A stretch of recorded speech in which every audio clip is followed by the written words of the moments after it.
Thanks to Susanna to give me a chance to highlight what we're doing for one study. So I'll brief highlight, because the only time limitation, I will just give you summary results. Otherwise, maybe take a while to do this. So, as you know this, the CO2 concentration and the atmosphere increased, especially from 1960s, from 320. Right now, about last year reached about 200, 400. So once you see the CO2 increases, so it expects that you see the temperature increases. So this demonstrates that the last few years, like the temperature increase for a few degrees. So then you see if the temperature increases, we expect that you see the ecosystem respiration will increases. So that means there more CO2 will back to the atmosphere. Also, CO2 increases will increase the plant productivities. So the potential more CO2 will be sequestered into soils. So all these climate change models assume all this positive feedback. So as we know this, if everything positive feedback, so the system will be not stable. So like a few years ago, then we argued that, so maybe could be there's negative feedback here, not necessarily all the positive feedback. So like then you see, so about 5 years ago, we published one paper in Nature Climate Changes. So we studied this site at Oklahoma. So this site was set by EG law. So what we did is there, so we increased temperature. So in these grassland systems, so for 2 degrees. So this site is about 90 years right now. So this is the oldest site, the longest site in grassland warming systems. So then we did these studies. So about you see like 10 years warming. So then you see we look at the respiration, what the difference is. So generally, you expect that you see the temperature sensitivity will be higher under warming than controls. So then we did analyze the soil respiration. You can see from this figure, even the temperature sensitivities under warming is smaller than under controls. So this was surprising. So this is in ecology we call this is acclimations. So the question is that what kind of mechanism causes acclimations? Why this happened? So then we did use all these molecular tools, like you see the sequencing, the gene chip, all these tools. So then we found out, so you see really there are 3 major mechanisms behind this phenomenon. So one is that you see the potential negative mechanisms. One is the community changes. So if the community changes adapt to this, so then potentially can cause negative feedback. Also, when we use these omic technologies, we found that so when you see different populations respond to warming quite differently. So the warming under warmings, you will more see the ribocarbon genes stimulated, but the recapture carbon genes are not changed at all. So that means the carbon will be more stable. Even you worry about more the recapture carbon stability, not the ribocarbons. So another interesting is we notice that you see one under warming, all these nutrient cycling genes are highly stimulated. So that's potentially maybe if we increase the plant use efficiencies.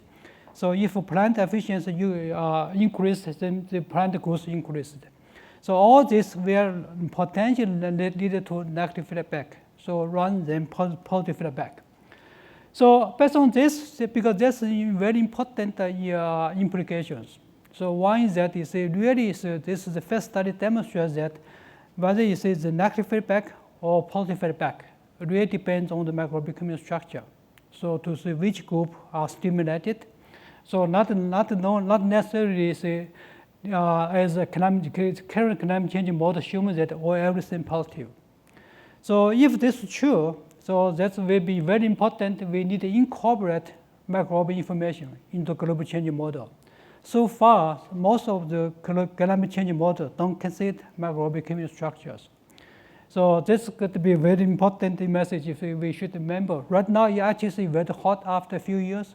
So this climate change model feels very hot to try to incorporate microbial community information into the climate change models. So now the question that is why this funding is system dependent. So then best answer those questions. So we work on another site with Ted Shaw. So he set up, so we have some site, the warming site at the permafrost. So the Arctic. The reason the Arctic is very important because 40% of the carbon, soil carbon, stored in permafrost. So if anything changes, small changes, will have big impact on the CO2 concentration in the atmosphere. So Ted Shaw set up an experiment at the Arctic. So this like has like a winter warming, summer warming, and annual warmings. So this system was set up in year 09. So then we take samples just right after 1.5 years. So we want to see how rapid the community will respond to the community to the warming. So we then you see as the system studies. So you all measure all this like the process, the ecosystem process. So after 1 year, 1.5 years warming, so the soil temperature increases, soil depth increases, so also soil moisture increases. So plant productivity also increases. You can see that all the plants and the soil process all are changed. So based on this phenomena, so then we expect the microbial community will change because the plants change, soil process changes. So then you see we use all the technique what we mentioned available right now, all mixed technologies, so include sequencing, gene chip, isotope. So then you see, so we take a sample, we analyze the community structures. So we use this just show you the three different types approaches. So we do this as many people do. We did American sequencing. So American sequencing did not show these differences between warming and control. So you see the warming and the control are were mixed. So also we did a very deep shotgun sequencing. So we of the 12 samples, it's very similarly. So you did not see the differences. So then we did a gene chip. So like a GeoChip is about for like 180,000 probes on the array. So then you can see the very statistically very significant difference. So then based on the, I think this is measured due to the resolution or sensitivity quantification differences among the different technologies. So then based on these studies, based on the GeoChip data, so really we look at the more detailed. So we see the genes changed from we especially looking for the genes involved carbon degradations. So like this ribocarbon genes and the recalcitrant carbon genes. So you can see the ribocarbon genes, all the recalcitrant carbon genes highly stimulated. So this is quite different from what we see in Oklahoma. So looks like you see there's no negative feedback in these systems. So we based on the respirations. So this suggests that the phenomena we see the Oklahoma site could be unique. This is not this feedback response could be system independent. Also, so when we based on the gene chip data, or based on this, so when because this is the decompositions. Also, decomposition is very increased under warming. So this is very consistent with what we see in this in the gene chip data. So then we look at the carbon nitrogen cycling genes. So this is very similar. You can see this. So all are stimulated. So put the story shorter. So based on this all studies, the different data sets. So we came up with this kind of the conceptual model. So really the model really suggests that its different process is highly impacted by the warming. So this kind of model potentially may be important for climate change if we want to do simulations. So actually we are continuing to this study right now, so how to put this information into climate change models and look at this for long-term predictions. So another question is that so whether this affect the, because we focus on warming. So the question is that whether warming effect also affected by other factors, like precipitation or like clipping. So actually, E.G. Low set up another site at Oklahoma, back to 1909. So this site is set up, have with warming, also have half precipitation, also have double precipitations. So then have under this have clipping, no clipping. Altogether is about 48 plots. So then we look at how this different other factors affect response to the climate changes. So just put this story shorter. So we look at all these combinations among different factors. So from this figure, you can see this. So if everything came by the warming, became too bigger and positive. So like here, this is taxonomic diversity. This is phylogenetic diversity. So we mapped the fungi and the bacteria. So if without warming became low and the negative, smaller negative, once combined with warming is much stronger. So this suggests that warming has a much stronger dominant effect than compared to other factors like precipitation and clippings.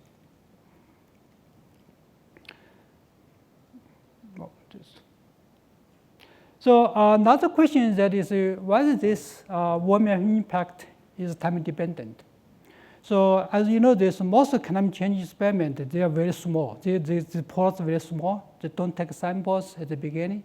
Fortunately for the new site, we take sample at the beginning. So we have sample before the experiment, then we take sample yearly. So then we can address these questions, whether how the warming change with time, the impact with time.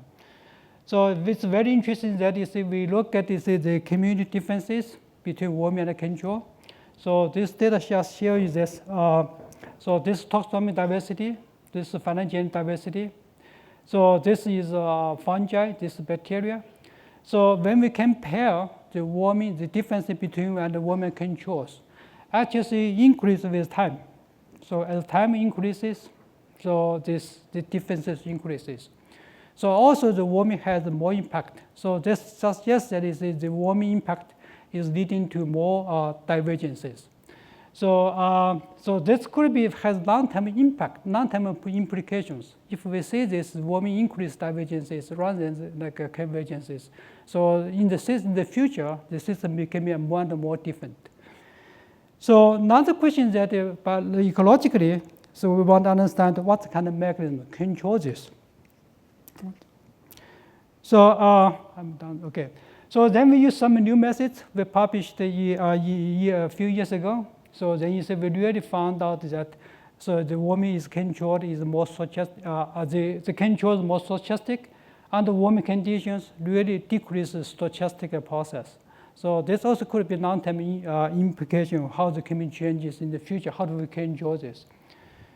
So one slide, okay. So I will skip this. Also, we noticed that the network complexity increases under warming, right? So the question is that how to predict it? How do we can do this? So we manipulate the TIC model. So we try to incorporate the information into the model.